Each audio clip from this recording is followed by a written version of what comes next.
գնահատմամբ ինչպիսին էր տարին ներքաղաքական առումով։ Գիտեք, մենք ապրել ենք շատ բարդ, հակասական եւ շատ ինտենսիվ տարի, օբյեկտիվորեն։ Ես երբ փորձում եմ հիմա վերարտադրել անցած տարին եւ հիշել նույնիսկ ես ինչ եմ այդ տարվա ընթացքում արել, մտածում եմ, որ երևի շատ դժվար կլինի հիշել եւս մեկ այդպիսի տարի, գուցե նախորդներ իր հետ միասին վերցած, գուցե վերջին մեկ կես տարիների մասին ախոսքը, երբ որ իրադարձությունները տեղի են ունենում այդպիսի ինտենսիվություն։ Մենք բնականաբար որոշակի ֆորմացիոն փոփոխություն ենք ականատես ենք տեղի ունենում եւ հիմնական այդ իմաստով տարբերությունը, որը տեղի ունեցել այնուամենայնիվ հետեւյալն է, որ մինչև 2018 թվականի ապրիլ-մայիսյան իրադարձությունները այնուամենայնիվ մեր հասարակության զգալի մասը, եթե չասենք մեծամասնությունը, ինքը քաղաքական process-ների անմիջական մասնակից չէր, փոքրամասնությունն էր հասարակության, որը ազդում էր քաղաքական process-ների վրա, երբեմն շատ փոքր մասնությունը։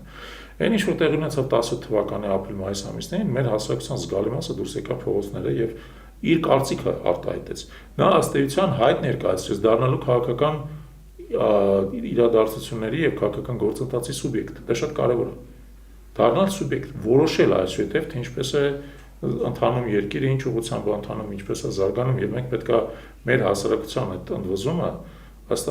ամենայնի արժևորենք եւ գնահատենք։ Սակայն ցավալին այն է, որ այդ ընդվզումից օգտվեցին ուժերը այդ պահին, որոնք կարողացան ուղղակի թամբել, այսպես ասած, հեծնել այդ ընդվզումը եւ տանել իրանց ցանկալի ուղղությամբ։ Նրանք ըստ էության փորձեցին այս ընթացքում այն հեղափոխական ընդվզումը, որ տեղի է ունեցել, վերածեն պարզ իշխանափոխության։ Այսինքն մի իշխանությունը փոխանեն մեկ այլ իշխանության, մի դոկտրինա փոխանեն մեկ այլ դոկտրինայով եւ ավելին արանքում են հնդածս կազմակերպել նախորդ իշխանության օրոք պետության որոշակերոն ձևավորված ինստիտուցիոնալ կառույցը, որը շատ մեծ խնդիր է իմ կարծիքով, որովհետեւ այն ինչ որ մենք տեսնում ենք, այս տարվա ընթացքում որոշ բացառություններ, այնուամենայնիվ բերել է նրան, որ մեր պետական կառույցը խիստ թուլացել է։ Նույնիսկ այս իշխանության հիմնական ղեկավարը վարչապետ Նիկոլ Փաշինյանը սկսել է բողոքել դրանից։ Բայց ուզում ես հարցնես երբեմն իսկ ինչից եք բողոքում, դուք եք զբաղված դա կազմակերպելով։ Եվ բազմաթիվ օրինակներ կան, երբ իրանց գործողությունները հանգեցրել են իսկապես պետական կառույցի թույլատմանը։ Եւ դա անցած տարվա իմ կարծիքով լուրջ բացասական հետևանքներից մեկն էր։ Եվս մեկ բացասական հետևանք, որ ես տեսնում եմ եւ դրա մասին արդեն այս շաբաթ արդեն ունեցել արտահայտվելու, դա նույնම որ Արցախյան հակամարտության կարգավորման բանակցային գործընթացում մեր դիրքերը այս ընթացքում թուլացել են, օբյեկտիվորեն մենք տեսնում ենք դա, դրա մասին կարելի է մանրամասն խոսել, եթե կուզենանք կարող ենք մանրամասնել, ավելի չնայած ես արդեն ունեցել իմ նախորդ հարցազրույցում հենց միայն դրան անդրադառնալ։ Բայց մեր դիրքերը օբյեկտիվորեն թուլացել են եւ մեր դիրքերը օբյեկտիվորեն թուլացել են, որովհետեւ դրանով զբաղվում են մարդիկ, որոնք առաջինը ներքին այսպես ասած սեփականատիրոջ զգացում չունեն եւ ընդհակառակը փորձում են դիստանցավորվել եւ պատերազմից Արցախյան եւ այդ պատերազմի տարածք մեր հաղթանակից եւ երկրորդը չունենալով այդ սեփականատիրոջ զգացումը վարում են բանակցային մի ինչ-որ հետագից մի ինչ-որ գործընթաց, նույնիսկ քաղաքականություն դա դժվար ասել կամ ռազմավարություն, որը բերում է այս պահին մինչեւ այս պահ, որը բերել է ընդամենը մեր համար կորուստներ, այդ կորուստները դեռևս մեծ չեն եւ այնքան շոշափելի չեն, որ ամեն մի քաղաքացի իր մաշկի վրա դա զգա։ Բայց մենք հասկանում ենք, որ եթե դա այդ ընթացքը չկանգնեցվի եւ մենք չկարողանանք շրջել այդ ամեն ինչ եւ նորից ստանանք ավելի բարենպաստ բանակցային միջավայր մեր համար, մենք կարող ենք եւ շոշափելի կորուստներ ունենալ։ Վերջերս 2016 թվականին հենց այդպես էլ տեղի ունեցավ։ Արցախի հարցում վարչապետի Արցախի հայտարարությունները շատ հակասական են։ Սկզբում ինքը հայտարարում էր, որ չունի մանդատ եւ լիազորություն, որպեսզի մասնակցի բանակցություններին, այնուհետեւ հայտարարեց, որ Արցախը պետք է լինի բանակցային կողմ, հետո հայտարարեց, որ Արցախը Հայաստան է ու վերջ, հետո բազմաթիվ են հայտարարությունները, որոնք մեկը մյուսին հակասում են։ Ի սկզբանե ինքը ասում էր, որ պետք է ծանոթանա ամբողջ բանակցային գործընթացին, ծանոթության շրջան, իսկ հիմա կոնսուլտացիաների շրջանը, բայց ոչ բանակցային։ Արդյոք նման ձևակերպումները ինչի կհանգեցնեն բանակցային գործընթացը։ Տեսեք, սա իսկապես բարդ հարց է, եւ ես չուզենա բարձրացնել այս խնդիրը։ Արցախյան հակամարտության կարգավորման բանակցությունները իրենք իրանցով բարդագույն արտաքին քաղաքական գործընթաց է, որում ընդ որում ներգրաված են բազմաթիվ երկրներ։ Ոչ միայն մենք եւ Ադրբեջանը, հա, բայց բնականաբար Մինսկի խմբի համանախագահ երկրները, բայց եւ ոչ միայն Թուրքիան է ներգրաված ակնհայտորեն, եվրոպական այլ երկրներ ներգրաված, որոշակերով Իրանն է, շահագրգիռ կողմի, դա իսկապես բարդ Պակիստանը եւ այլն, դա բարդ բանակցային գործընթաց է։ Եվ բարդության մյուս ասպեկտը կայանում է նրանում, որ ինքը Արցախյան հարցի կարգավորումը որպես այդպեսին, որոնք ասում ենք միջազգային իրավունքի շրջանակներում եւ այլն, հա։ Եթե մենք նայում ենք այդ միջազգային իրավունքի շրջանակները, մենք հասկանում ենք, որ միջազգային իրավունքի շրջանակում կարելի է 10 հատ վերսիա գտնել, որոնցից յուրաքանչյուրին սա համապատասխանում է։ Նայած այսպես ասած դուք ինչ աքսիոմատիկա եք ընտրում, այսինքն ինչն է հիմնարարը։ Եվ կախված դրանից դու կարող եք եւ մի ուղղությամբ տանել եւ մի ուղղությամբ տանել։ Օրինակ այդ Ադրբեջանի ղեկավարությունը վերջից ասում է, դե եթե դուք այդքան ժողովրդավար եք, ընդունեք Ղարաբաղի ոչ Արցախի, Ղարաբաղի ադրբեջանական համայնքի հավասար իրավունքները։ Եվ եթե մենք իսկապես գնում ենք այդպես ունիվերսալ ժողովրդավարության տեսանկյունից, մենք պետք է ասենք, այո, իհարկե, բոլորը իրար հավասար են, բոլորը հավասար ձայն ունեն եւ այլն։ Բայց իրականությունը այն է մյուս կողմից, որ Արցախի հարցը երկնքից չի առաջացել։ Երկնքից չի առաջացել, եղել է Արցախի բնակչության հարակվին 91 թվականին։ Ադրբեջանը այդ հարձակվելին արձագանքել է ագրեսիայով բացահայտ։ Հայկական բնակարարներն ամբողջապես ոչնչացվել։ Հայկական Մարաղա գյուղը ամբողջ բնակչության ոչնչացվել է։ Դա հայտնի փաստ է, չէ՞։ Այդ նույնիսկ չեմ ասում, եթե մենք Սումգայիթի, Գանջայի, Բաքվի ջարդերի մասին, այսինքն մեր նկատմամբ տեղի ունեցել ցեղասպան ցեղասպանության ակտեր, եւ դրան ի պաշտպանություն Արցախի բնակչությունը զենք է բարձրացրել, արդեն ի պաշտպանություն դրան։ Պատերազմը հաղթել 3 տարի կռվելուց հետո, եւ դրանից հետո ձևավորել է սեփական պետությունը արդեն պատերազմի արդյունքում, որը կներեք 25 տարի է արդեն ոչ թե գոյատևում է, հաջողությամբ զարգանում է եւ տնտեսապես, եւ քաղաքականապես, եւ իր ժողովրդավարական համակարգերով, եւ իր իրավական համակարգերով։ Ինչպես կարելի է ասել, որ դրանից հետո այդ պետությունը, Արցախի պետությունը, նույն կշեռքի նժարի վրա կարող է լինի, ինչպես այն ժամանակ 30 տարի առաջ այնտեղ ապրող ինչ-որ համայնքի ներկայացուցիչներ։ Դա բացարձակ աբսուրդ է, չէ՞։ Այսինքն խնդիրը հենց դրանում է, որ դուք պետք է ճիշտ պրոբլեմատիկա ձևակերպեք եւ դրա շուրջը պետք է բանակցային համապատասխան ռետորաբանություն, փաստարկում, արգումենտներ ձևակերպեն։ Եթե դուք ասեք բոլորը իրար հավասար են, անկախ նրանից որ դա պատերազմ է եղել, կորուստներ են եղել, հսկայական փոփոխություններ են այդ պատերազմի ընթացքում եղել, որոնք ազդել են ամբողջ տարածաշրջանի վրա, դուք իհարկե կվերադարձնեք մեզ 30 տարի առաջ 1989 կամ 88 թվին, բայց 30 տարի անցել, չէ։ Եվ ըստ ես կարծում եմ, որ ըստ մեծ խնդիրը հետևյալն է, որ վարչապետը ցավոք այդ ամեն ինչը նորմալ չի պատկերացնում։ Եվ բացի որ նորմալ չի պատկերացնում, չի ուզում ինձ թվում է պատկերացնել, չի ուզում պատասխանատվության զգացում իր վրա վերցնել։ Նա եկել է իշխանության չունենալով մանդատ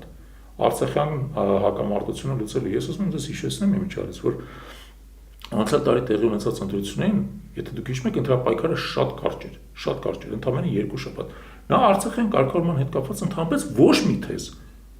մի թեզ առաջ չի քաշել։ Բացարձակ, նա ընդհակառակը ասել է, մենք կանենք այն, ինչ մեզանից ուզում է ժողովուրդը։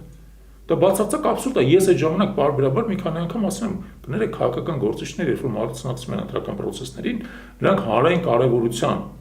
ամենաառանցքային հարցերի հետ կապված իրենց լուծումները պետք է առաջարկեն, որովհետեւ ընտրողները հասկանան ինչ են իրանք ընտրում։ Ցավոք մեր ընտրողները ընտրել են կոնկրետ այս իշխանությունը, բացարձակ պատկերացում չունենալով այս իշխանությունը Արցախյան կարգավորման հետ կապված ինչ մոտեցում ունի։ Եվ դրա ահավոր հետևանքներին մենք ականատես ենք լինում այս տարվա ընթացքում։ Ձեր գնահատման վերջին 1 տարում իշխանությունը կարողացավ պահպանել նախորդների ձևավորած արդեն արտաքին կապերը,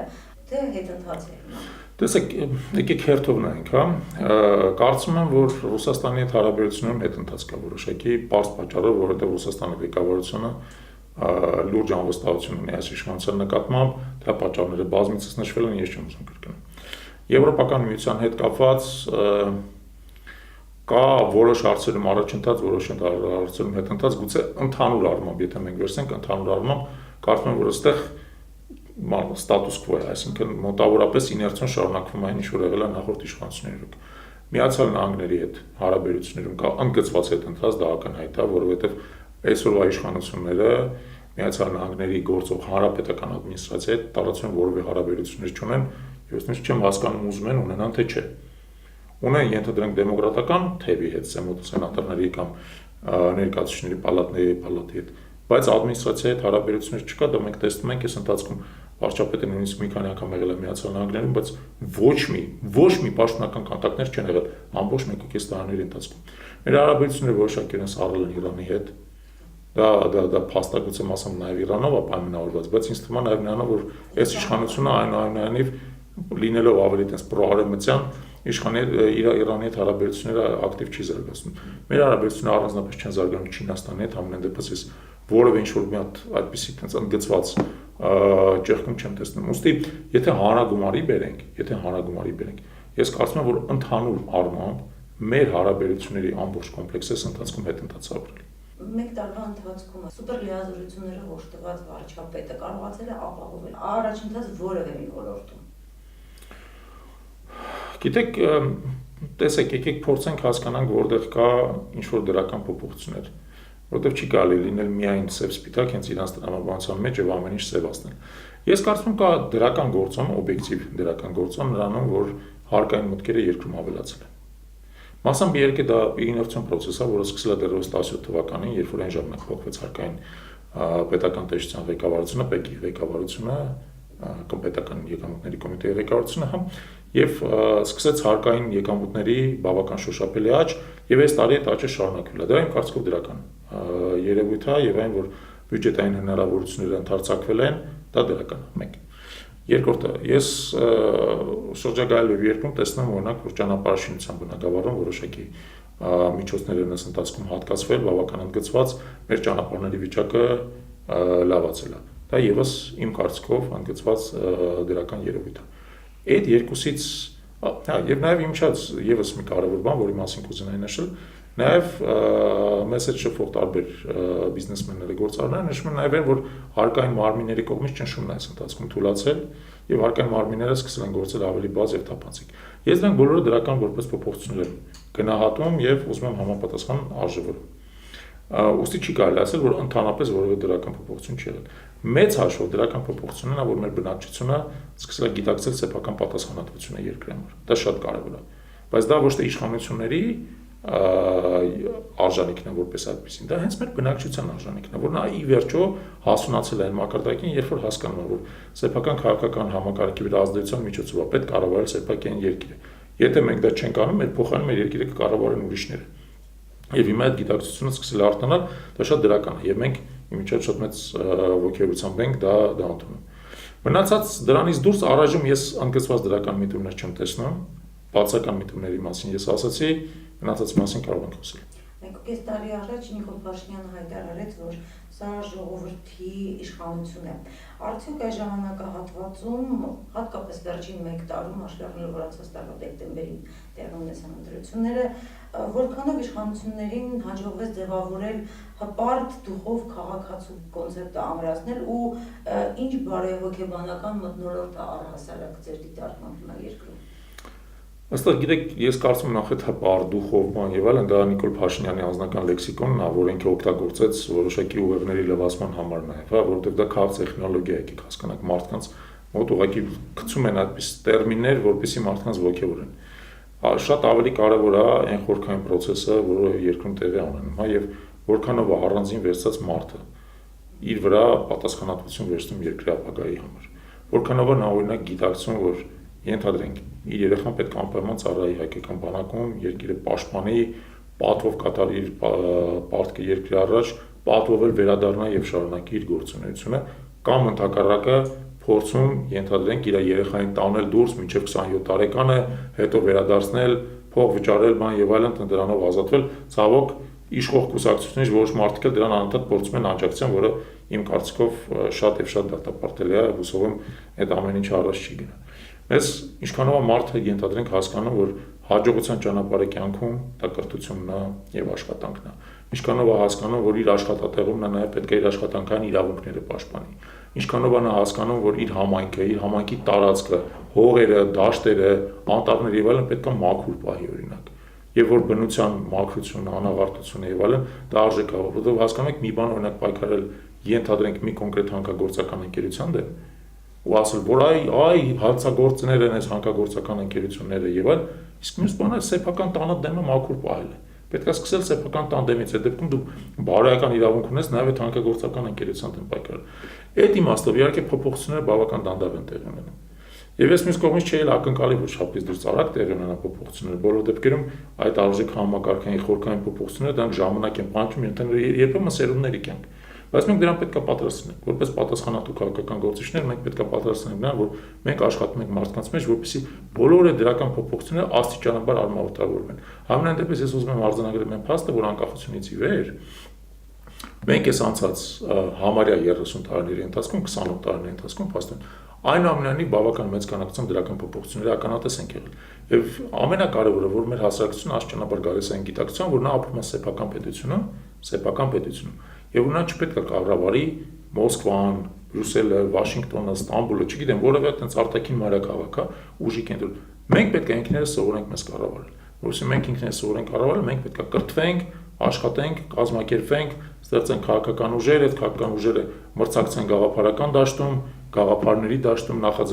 նախաձեռնությունների դաշտում, եւ այդ դեպքում մեր հասարակությունը կունենա ընտրություն եւ աստիճանաբար իմիջիալից կսովորի նաեւ ընտրել, որը շատ կարեւոր է։ Ընտրել ոչ թե գնալ քվեարկել, այլ ընտրել տարբեր գաղափարների միջև, տարբեր ուժերի միջև, տարբեր թիմերի միջև, գնահատել ոչ թե էմոցիոնալ, ասել սա դուխով է, սա հերոս է, սա մորուք ունի, սա չունի, սրան մերժենք, սրան բանենք։ Չէ, նա կսկսի արդեն հասկանալ, որն է ավելի հոգեհարազատ, որն է ավելի արդարացի, որն է ավելի հեռանկարային, որն է ավելի ռազմավարական։ Այդ process-ը սկսել է մեր երկրում։ Նա միանգամից տեղի չունենալու։ Բայց նույնիսկ ասում ենք պետք է պատրաստ լինենք, որ օգնենք այդ process-ին, որպեսզի նա գնա առաջ։ Այսինքն ձեր գնահատմամբ երկրում արդեն ստեղծվում են քաղաքական ուժեր այլընտրանք լինելու գործող իշխանություններին, ես ճիշտ եմ հասկանում։ Անպայման, այո, եւ մենք դրա օրինակներից մեկն ենք։ Խորհրդարանում կա հիմա ընդդիմություն, դե ֆակտո ընդդիմություն, ոչ թե դե յուրե գոյություն ունի։ Ըստ գիտեք, բարդ հարց եք տալի, ես կարծում եմ խորհրդարանում կա երկու ոչ իշխանական ուժ, ֆորմալ իմաստով, Բարգավաճ Հայաստանը եւ Լուսավոր Հայաստանը։ Լուսավոր Հայաստանը անկեղծ ասած ընդդիմություն չեմ դիտարկում, որովհետեւ նա երկդաշինքի մի մասն է, որը ուղղակի առանձին է ընտրվել, բայց մեծ քանակությամբ հարցերով նա քվեարկում է իշխանության օգտին եւ իշխանության հետ անդիմակայության մեջ մտնում է երկրորդական հարցերը միայն։ Ուստի որքանով են նրանք ընդդիմություն, շատ վիճելի է, բարբերաբար իրանք փորձում են ասել, որ իրանք ընդդիմություն են, օրինակ քաղաքապետի վրա են հարձակումներ անում բան եւ այլն, բայց քաղաքապետը իշխանության համակարգում կներեք երկրորդական ֆիգուրա է, ողջույն հարգանքով հանդերձ, դա ընդհանուր կոնստրուկցիայի մեջ երկրորդական ֆիգուրա, առաջնային ֆիգուրա չի։ Հիմա դուք կարող եք լինել ընդդիմադիր կոնկրետ քաղաքի քաղաքապետին, դա չի նշանակում, որ դուք ընդդիմադիր իշխանության։ Բայց մի քիչ ավելի բարդ դեպք է, ճիշտ ասած չէ ուզենամ մինչև վերջ գնահատական տալ, որտեղ ԲՀԿ-ում նաեւ որոշակի մոտեցումների փոփոխություններ է տեղի ունենում։ Երբեմն նրանք ավելի հաշտվողական են, երբեմն ավելի սրված են, կախված նրանից թե ոնց են գնահատում իրենց սեփական շանսերը եւ այլն, բայց ԲՀԿ-ն չի կարելի ասել, որ ամբողջապես իշխանության հետ է ասոցացված։ Դա ԲՀԿ-ն ավելի բարդ կառույց է։ Արմատական ընդդիմություն չկա խորհրդարանում։ Դա ակնհայտ է, որ արմատական ընդդիմություն, որը պատրաստ է իշխանության հետ շատ կոշտ ընդդիմակայության չկա։ Ի տարբերություն դրան, օրինակ մեր նախորդ խորհրդարանում այդպես չէր, որտեղ մի կողմից կար հայական եւ դաշնակցությունը, մյուս կողմից կար երկդաշինքը եւ նրանց միջև դիմակայությունը շատ կոշտ էր հաճախ։ Իսկ արտախորհրդարանական ընդդիմադիր ուժերի, դե օրինակ նախկին իշխանությունը, որ հիմա դարձավ ընդդիմություն, կարծես թե ինչ-որ պարտիզանական, այսպես ասած, ընդդիմադիր գործողություններ անում, համախմբվածություն չկա, իսկ ուրիշ քաղաքական ուժեր, որոնք որ հայտ կներկայացնեին, որ մենք այլընտրանք ենք քաղաքական ուժի, տեսնում եք ձեր կուսակցությունից բացի։ Տեսեք, ես եկեք բաժանենք երկու մասի։ Նախկին իշխանությունը չդարձավ ընդդիմություն, նախկին իշխանությունը դարձավ մեզ նախկին իշխանություն։ Որովհետեւ նրանք իսկական ընդդիմություն դառնան բոլոր իմաստներով։ Նրանք որոշակի վերակազմակերպման փուլով պետք է անցնեն, թե որքանով է դա իրատեսական բարդ հարց է, գուցե իրանց հարցնենք։ Առայժմ նրանք մինչև վերջ նախկին ընդդիմություն չեն դարձել։ Եվ ավելի շատ շեշտը դնում են նրա վրա, որ մենք ինչ անում ենք ճիշտ էր։ Բայց կներեք, եթե դուք ինչ որ անում եք ճիշտ էր, դուք չեք լինի այնտեղ, որտեղ դուք հիմա եք։ Երբ որ բնակչությունը եկավ եւ ընդհանրապես ի վերջո 4.7% ձայն իրենց տվեց հաջորդ ընտրությունների ժամանակ։ Երկրորդը, ինչ վերաբերում է դրանից դուրս, իսկ նախկին իշխանություն, ներկա իշխանություն։ Ես կարծում եմ, որ հիմա տեղի ունենում քաղաքական ուժերի ստեղծման, զարգացման, կոնսոլիդացիայի process։ Այս բանը դժվար է միանշանակ ասել, որ մի կոնկրետ ուժ կարող է ստանձնել ընդդիմության առաջատարի դերը եւ նույնիսկ չի ասի, որ դա մենք ենք, որովհետեւ դա իրականությանը չէր համապատասխանի։ Ես կարծում եմ, որ այդ process-ը աստիճանաբար ցույց կտա, թե ով է դառնում իրական ընդդիմությունը, ընդ որում դա կարող է դառնալ մեկ ուժ, բայց կարող է դառնալ նաեւ ուժերի դաշինք։ Դա էլ է հնարավոր եւ նույնիսկ էլ ավելի հավանական է, որովհետեւ ի վերջո եկեք հասկանանք, որ իմ քայլն էլ կուսակցություն չէ, իմ քայլը դաշինք է։ Եվ գուցե տենց էլ ստացվի, որ իրականում երկրում ի վերջո Մնան մի քանի մեծ քաղաքական միավորներ, որոնք արդեն դաշինքային են կազմակերպված։ Կարող է տենց էլ լինի։ Ամեն դեպս դա նաև ես ասեմ, դա ընտրողի համար լավ շահեկան, որտեղ ընտրողին պետք չի ընտրել 20 կամ 30 այլընտրանքների միջև։ Ընտրողին բավարար է ունենալ 5-6 խելամիտ այլընտրանք եւ նրա միջից ընտրել այն ինչ որ իր համար հոգի հարազատ է։ Ես կարծում եմ այդ process-ը գնում է, մենք ինքներս այդ process-ի կողմնակիցն ենք, մենք միշտ կարծում ենք, որ ազգային առաջադիմական թևի ուժերը այնուամենայնիվ պետք է մի կողմ դնեն հնարավոր ենթադրենք սուբյեկտիվ հակասությունները եւ համախմբվեն գաղափարի շուրջ։ Եվ մենք ինքներս գաղափարական ուժ ենք եւ մենք պատրաստ ենք այն ուժերին, որոնք գաղափարապես մեզ մոտ են, բացարձակ նույնական չեն կարող լինել, բայց գաղափարապես մեզ մոտ են, նրանց հետ մենք անընդհատ համագործակցում ենք, ոչ միայն պատրաստ ենք, այլև անընդհատ համագործակցում ենք եւ շարունակելու ենք այդ համագործակցությունը զարգացնել, այնպես որ ընտրողը ստանա կոնսոլիդացված պատկեր։ Այսինքն հույս կա, որ մինչև 2023 թվականը մենք ունենանք այլընտրանքային քաղաքական ուժեր կամ դաշինքներ, որոնք որ կառաջարկեն այլընտրանք ներկայիս իշխանություններին։ Ոչ միայն հույս կա, ես կասկած չունեմ, որ մինչև 2023 թվականը այդպես կլինի, որովհետև դա պատմության բնական ընթացքն է, հենց այդպես էլ տեղի կունենա, տրամաբանական է լինելու։ Թե ինչ արագությամբ դա տեղի կունենա, դա է հարցը։ Կարող է մի տարի հետո մենք խոսանք, արդեն դա իրականություն լինի։ Ցանկացած իշխանության համար կարևոր է կարծում եմ ունենալ ընդդիմություն, քանի որ հաշվի առնելով նախորդ իշխանությունների սխալը, երբ որ ընդդիմությունը կարծես թե փոշիացվեց, տեղի ունեցավ լճացում, ինչը հանգեցրեց իշխանափոխության կամ հեղափոխության ու ոնց դուր է գալիս։ Ներկայիս իշխանությունները արդյոք տենդենց կա, որ իրենք հասկանում են, գիտակցում են ընդդիմության կարևորությունը։ Բարդ հարց եք տալի, անկեղծ ասած ես այդ հարցի պատասխանը մինչև վերջ չունեմ եւ չեմ էլ կարողացել իմ համար տամ, երբ որ մենք անում ենք մեր հիմնադիր համագումարը, մենք իշխանության ներկայացուցիչներին էլ հրավիրեցինք, որպես հյուր ներկա գտնվելու, բայց իրենք այդ հրավերը չընդունեցին։ Թե ինչու չընդունեցին, դժվարում եմ ասեմ, ամեն դեպս մենք ոչ միայն հրավերը ֆորմալ ուղարկել ենք, նաեւ ենթադրենք անհատական կոնտակտներով փորձել ենք ամրապնդենք դա, բայց իրենք չընդունեցին այդ հրավերը։ Ես կարծում եմ, որ մեր երկրի շահերից է եւ մեր ժողովրդի շահերից է, մեր հասարակության շահերից է, որպեսզի